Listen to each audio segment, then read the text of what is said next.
नमस्कार, तुमचं T14 मराठीमध्ये स्वागत आहे। पहिलीच निवडणूक आणि पहिल्यांदाच विजय। 3 महिन्यात 30 वर्षाची सत्ता, 30,000 मताचं लीड घेऊन विजय। पंढरपूरमध्ये शिवतीर्थावर अभिजित पाटील यांनी कल्याणराव काळे, भगीरथ बालके आणि प्रशांत परिचारक यांना दूध घेतले। पहा सविस्तर।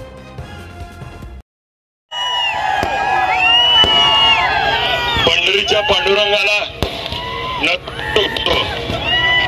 माडेश्वरीस नतमस्तक होतो, सावता महाराज नतमस्तक होतो। ज्या देशाचे नेते शरदचंद्र पवार साहेब, या राज्याचे नेते मोठे दादा खासदार साहेब व ज्यांनी म्हणून या निवडणुकीमध्ये साथ दिली ते माझे सर्व नेते मंडळी, सर्व सहकारी आणि गेले 2 वर्ष मंगळवेढ्यामध्ये तयारी केली आणि शेवटी हे फटाकड्या लावू नका, जरा 2 मिनिट थांबा। हे लावू नको, थांब, पुढच्या लावू नका आता 2 मिनिट।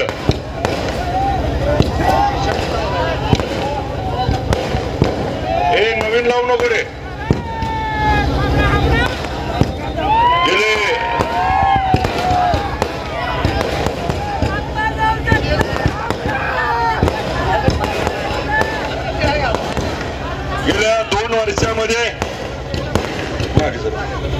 गेल्या 2 वर्षामध्ये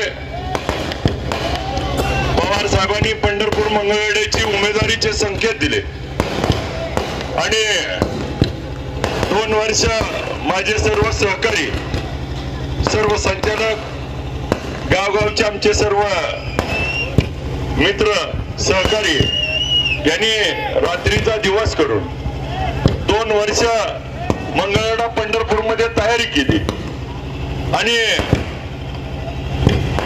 3 महिन्यापूर्वी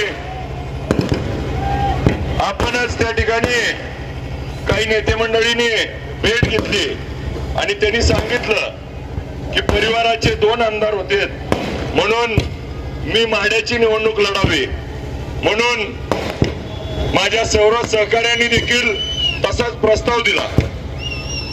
माढ्याच्या निवडणुकीमध्ये अवघ्या 3 महिन्यामध्ये 9 ऑगस्टला निर्णय झाला क्रांती दिनी की माढ्याची निवडणूक लढायची आणि मग माढ्याची निवडणूक लढत असताना 30 वर्षाची सत्ता 30,000 3 महिन्यात पडली।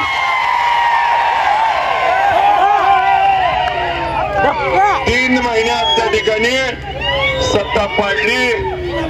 हे सगळं माढा मतदारसंघातल्या मायबाप जनतेनं करून दिलं आणि ज्या सहकार्याने रात्रीचा दिवस कधीही त्या ठिकाणी घराचं तोंड बघितलं नाही, 15 दिवस लेकराला भेटली नाही, अभिजित पाटील म्हणून प्रत्येकाच्या दारात जाऊन मत मागितलं, त्या सर्व सहकार्यांना याचा विजय समर्पित करतो।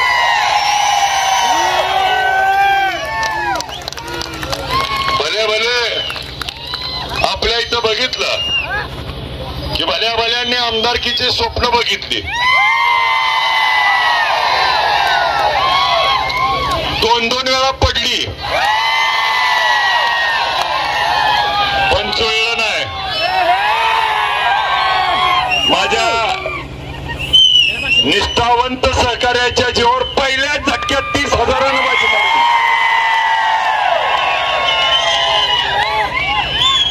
एका बाजूला इलेक्शन मध्ये आपण बघितलं की पांडुरंग परिवाराचे नेते मंडळाचे आमचा बबनदादाच्या पोराला पाठिंबा, विठ्ठल परिवाराचे नेते म्हणायचे आमचा बबनदादाला पाठिंबा आणि मला म्हणायचे कोण आहे तुमच्याकडे, मी सांगायचो सामान्य जनता माझ्यासोबत आहे आणि त्या जनतेला देखील मी घोषातून आवाहन केलं होतं की मला माझ्या जनतेवरती विश्वास आहे, जरी सगळे नेते का गेलेत, कशासाठी गेलेत, पुढच्या विजयी सभेत यांचा आकडा सुद्धा सांगतो, यांची काय लायकी आहे ती सुद्धा सांगतो। एक वाघ तर काय म्हणला, राजा का बेटा राजा नहीं बनेगा। अरे राजा का बेटा राजा नहीं बनेगा, जो काबिल होगा वही हकदार होगा।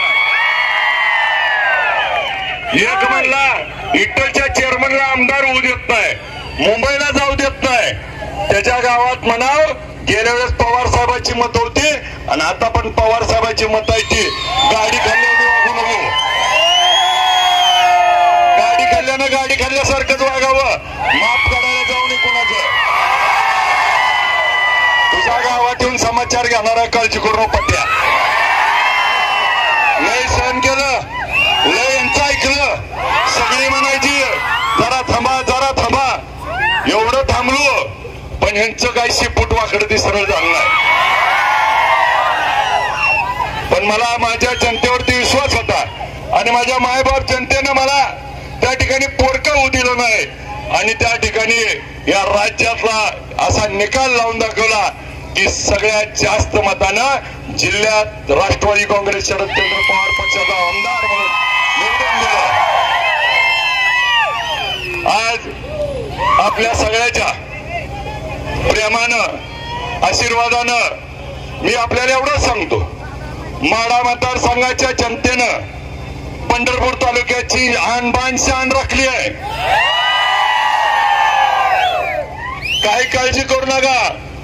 त्या ठिकाणी पंढरपूर, मंगळवेढा, सांगोला, मोहोळ आणि मंगळवेढा पंढरपूर आपलं माढा मतदारसंघाचा तर आमदार आहे, पण तुमचं पण प्रत्येक काम मीच करणार आहे. काय काळजी करू नका.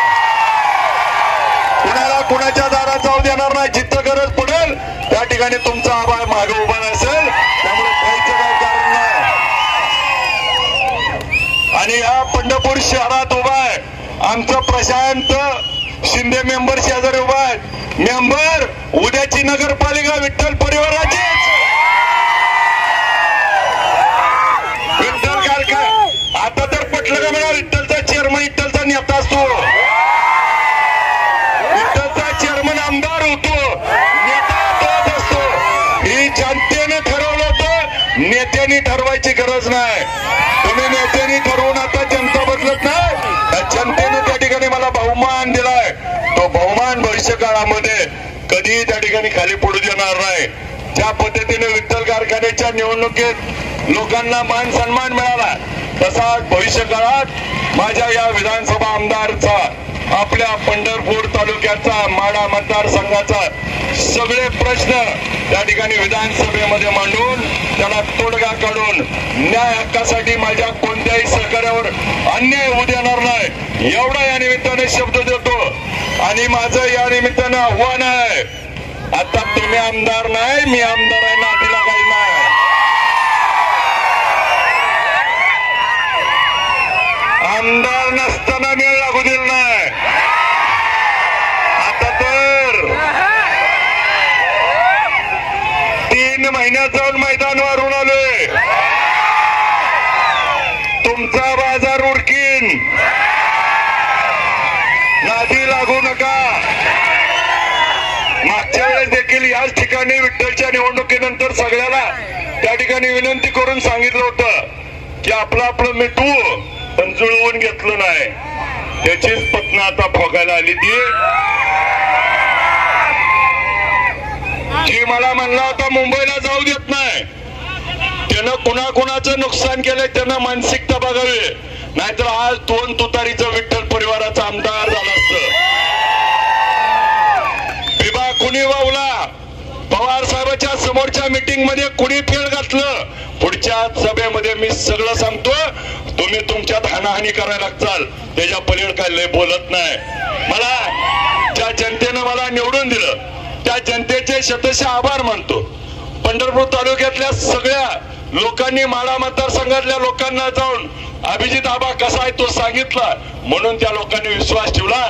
म्हणून पंढरपूरच्या तालुक्यातल्या जनतेला कधीही विसरणार नाही. पंढरपूर शहरासाठी जी जी स्वप्न आतापर्यंत सांगितली होती, जरी माढा मतदारसंघाचा आमदार असलो तरी इथल्या स्वप्नांना देखील पाठपुरावा करण्याची जबाबदारी देखील माझी असेल. आणि मेंबर शेजारी उभा आहेत. उद्याच्या नगरपालिकेमध्ये आपण स्वाभिमानी सगळी जनता त्या ठिकाणी परत एकदा पाठीशी उभा राहिल्याची मला खात्री वाटते. आणि उद्याचा काळ हा इथून पुढचा काळ आपला असेल. विठ्ठल परिवाराच्या, विठ्ठल कारखान्याचे चेअरमन आज औदुंबर अण्णांची जयंती आहे. अण्णांचा आशीर्वाद खऱ्या अर्थानं कुणाला मिळाला हो? आता तरी शान व्हा. अण्णांचा आशीर्वाद कुणाला मिळाला? वसंतदादाचा आशीर्वाद कुणाला मिळाला? राजू बापू यशवंतभाऊचा आशीर्वाद कुणाला मिळाला? भारत नानांचा आशीर्वाद कुणाला मिळाला? जो नेता धाडशी आहे तोच विठ्ठल परिवाराला धाडशी नाही. घरात बसणारा चालत नाही आणि पायात पाय घालणारा तर कवाच चालत नाही. उद्याच्या तारखेला मी आजच आपल्याला सांगतो विठ्ठलाच्या छत्रपती शिवाजी महाराजांच्या साक्षीनं की आता हे झालं की उद्यापासून कामाला लागलो. काही कामाना पट्ट्याचा फोन वाजलाच समजा तुमच्यावर कोण अन्याय करत असेल तर खपवून घेणार नाही. पुढच्या काळात हा विठ्ठल परिवाराचा विठ्ठल कारखान्याचा चेअरमन तुम्ही आमदार करून दाखवलाय.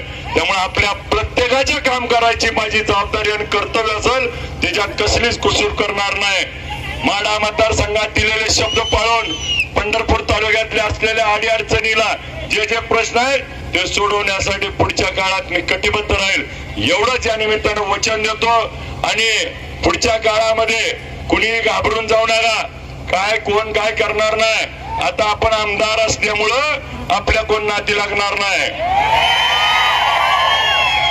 आणि माझी तमाम जनतेनं जो विश्वास दाखवला खरं तर माढा मतदारसंघातल्या माढा तालुक्यानं आणि माढा मतदारसंघातल्या सगळ्या गावांनी खासदार धैर्यशील मोहिते पाटील साहेबांनी मोठ्या दादांनी आशीर्वाद दिला. पवार साहेबांनी सांगितलं साधं सुद्धा पाडू नको जोरात पाड. त्यात ताकदीनं आज पाडून आज त्या ठिकाणी आलोय. आपला आशीर्वाद कायमस्वरूपी माझ्या पाठीशी उभा राहील. पंढरपूर शहरातल्या लोकांना देखील मी आठवणीनं सांगतो जसं तुमच्या अडचणीला भारत नाना धावून येत होते मला फोन करा मी तुमच्या धावून त्या ठिकाणी आला असेल. कुठल्याही दबावाला कुणालाही बळी पडायचं एक कारण नाही. आता तुमचं शेतकऱ्याचं पोरग तुमचं कार्यकर्ता आता आमदार झालाय. त्यामुळं आपल्या आता कोणी त्या ठिकाणी अन्याय करत असेल तर त्या ठिकाणी तुमच्या पाठीशी खंबीरपणे उभा असेल. या पुढच्या काळात माझी विठ्ठल परिवारातल्या नेत्यांना नम्र अजून एकदा विनंती आहे ज्याला कुणाला वाटतंय त्यानं सोबत यावं. वैरवादातनं तुम्ही संपून चाललाय कारण जनता माझ्या पाठीशी आहे हे प्रत्येक वेळी दाखवलं. पुढच्या काळात देखील झालेल्या चुका एकमेकाला समजून घेऊन चालूया. नाहीतर आपणच आपलं काय करायला लागलोय याचा विचार आत्मपरीक्षण करण्याची वेळ आहे. उद्याच्या काळामध्ये आपल्या या माढा मतदारसंघ आणि पंढरपूर तालुक्याचा सर्वांगीण विकासासाठी मी आपल्याला सर्वांना कटिबद्ध राहील. मला माढा मतदारसंघातल्या तमाम जनतेनं मायबाप जनतेनं जो आज मला निवडून आणण्यासाठी जो आशीर्वाद दिलाय मी एकच किस्सा सांगतो आणि थांबतो. मला 2003 चा प्रसंग सांगतो. मी आताच शिवरत्न बंगल्यावर सांगितलं 2003 ला माझ्या वडिलांनी मोठ्या दादांना आता सांगितलं की सोलापूरला पार्क चौकामध्ये वडिलांनी विजयदादांनी जिथं कपडा घेतला होता शर्टचा तिथून मला 2 ड्रेस आणले होते. आणि 2003 ला वडिलांनी सांगितलं दादांनी जे घालतेत कपडे ती तुला ड्रेस आणलाय आणि कपडे घाल आणि आता तुला आमदार व्हायचे. 2003 ला वडिलांनी माझ्या स्वप्न बघितलं. आज वडील नाहीत. 21 वर्ष त्या ठिकाणी तपश्चर्या केली. आज तुम्ही जनतेनं मायबाप मला त्या ठिकाणी आशीर्वाद दिला. माझ्या वडिलांची आज जयंती आहे. वडिलांचा वाढदिवस होता. आज त्या दिवशी मला माझ्या माढा मतदारसंघातल्या तमाम जनतेनं आणि तालुक्यातल्या लोकांनी एवढा बहुमान दिलाय. आज कुठल्या शब्दात सांगा. आज फक्त ते सगळं बघायला माझे वडील नाहीत नाहीतर त्यांच्या 21 वर्ष ते स्वप्न मी पुराशी बाळगून रात्रीचा दिवस तुम्हाला माहितीये मी कधी रात्री झोपलो दिवसा काही केलं तरी त्याच्या पाठीशी होतो. मी कधी बोलून दाखवलं नाही. पण माझ्या वडिलांनी बघितलेलं स्वप्न पूर्ण करण्यासाठी आपल्या सगळ्यांनी ताकद दिली.